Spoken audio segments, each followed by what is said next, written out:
नमस्कार दोस्तों भारत का मुकुट खिलाने वाला लद्दाख, यहाँ बर्फ से ढकी चोटियाँ हैं, गहरी घाटियाँ हैं और संस्कृति की एक अलग ही पहचान है। लेकिन आज लद्दाख अपनी प्राकृतिक सुंदरता के लिए नहीं बल्कि यहाँ के लोगों के संघर्ष और आंदोलन के लिए चर्चा में है। इस पूरे आंदोलन के केंद्र में है सोनम वांगचुक, एक ऐसा नाम जो शिक्षा, पर्यावरण और सामाजिक बदलाव का प्रतीक माना जाता था, लेकिन अब सरकार और प्रशासन से टकराव की वजह से विवादों में है। सवाल ये है कि आखिर क्यों एक शांतिप्रिय कार्यकर्ता को जेल में डालना पड़ा और लद्दाख के लोग इस हक के लिए लड़ रहे हों। आगे बढ़ने से पहले मेरे चैनल को लाइक, सब्सक्राइब और शेयर करना मत भूलिए और बेल आइकन को जरूर दबाएं। सोनम वांगचुक लद्दाख के रहने वाले एक इंजीनियर, शिक्षक, सुधारक और पर्यावरणविद हैं। उन्होंने 1988 में सेकमोर यानी स्टूडेंट्स एजुकेशनल और कल्चर मूवमेंट लद्दाख की स्थापना की। इस संस्था का मकसद था कि लद्दाख के बच्चों को सिर्फ किताबों की पढ़ाई न मिले बल्कि व्यवहारिक शिक्षा दी जाए। वांगचुक ने शिक्षा के साथ साथ पर्यावरण संरक्षण में भी अहम योगदान दिया। उनका सबसे बड़ा इनोवेशन है आइस ट्यूब, जो पानी के संकट से जूझ रहे लद्दाख को एक अनोखा समाधान साबित हुआ। दुनिया भर में वांगचुक को सम्मान मिला। उन्हें Rolex award, Raman Magsaysay award और कई अंतर्राष्ट्रीय सम्मान दिए गए। लेकिन सोचिए, इतना योगदान देने वाला इंसान आज जेल की सलाखों के पीछे है। दोस्तों, अब बात करते हैं एक आंदोलन की। 2019 में जब जम्मू कश्मीर पुनर्गठन अधिनियम लागू हुआ तो लद्दाख को एक अलग केंद्र शासित प्रदेश बना दिया गया। शुरुआत में लोगों को यह लगा कि विकास के लिए अच्छा होगा, लेकिन धीरे धीरे चिंता बढ़ने लगी। क्या बाहरी लोग यहाँ आकर जमीन खरीद लेंगे? क्या स्थानीय युवाओं की नौकरियां छीन जाएंगी? क्या पर्यावरण और संस्कृति का नुकसान होगा? इन्हीं सवालों के जवाब पाने के लिए दो संगठन बने, लद्दाख एपेक्स बॉडी और कारगिल डेमोक्रेटिक अलायंस यानी KDA।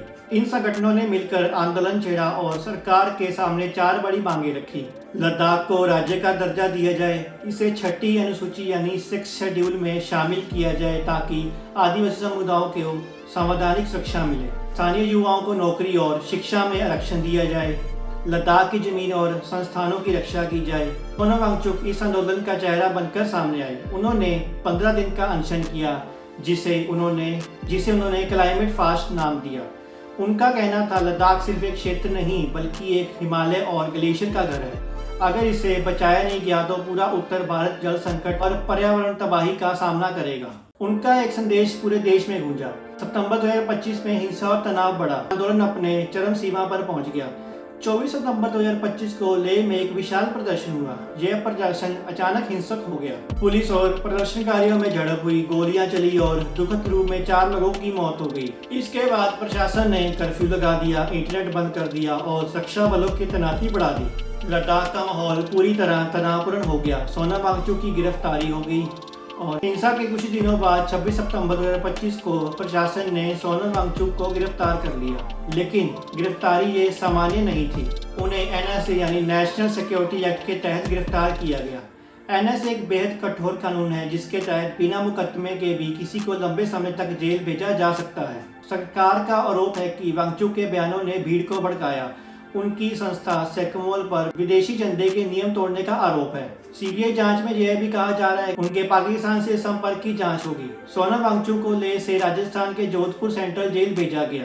उनकी पत्नी गीतांजलि आंगमो ने कहा, यह गिरफ्तारी बदले की कार्रवाई है। सरकार एक पर्यावरण कार्यकर्ता को अपराधी की तरह पेश कर रही है। सोनम वांगचुक की गिरफ्तारी के बाद पूरे देश में विरोध शुरू हो गया। दिल्ली, हिमाचल, उत्तराखंड और कई जगह पर लोगों ने प्रदर्शन किए। सोशल मीडिया पर रिलीज सोनम वांगचुक के ट्रेंड करने लगा।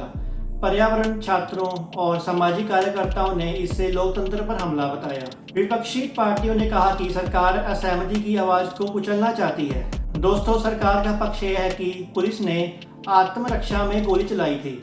वांगचुक की वजह से हालात बिगड़े और इसलिए NSA लगाया गया। FCRA उल्लंघन और CBI जांच में कई गड़बड़ियां सामने आई हैं।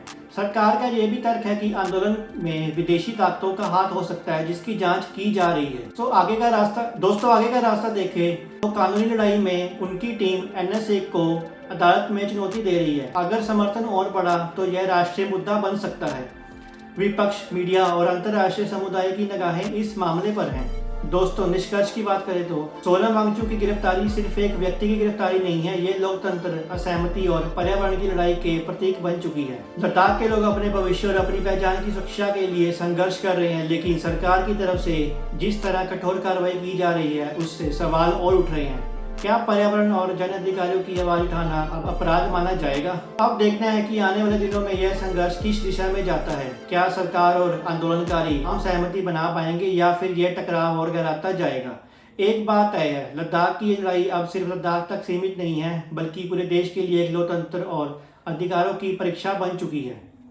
आज की वीडियो में बस इतना ही, फिर मिलेंगे एक नए वीडियो के साथ, तब तक के लिए साइनिंग ऑफ।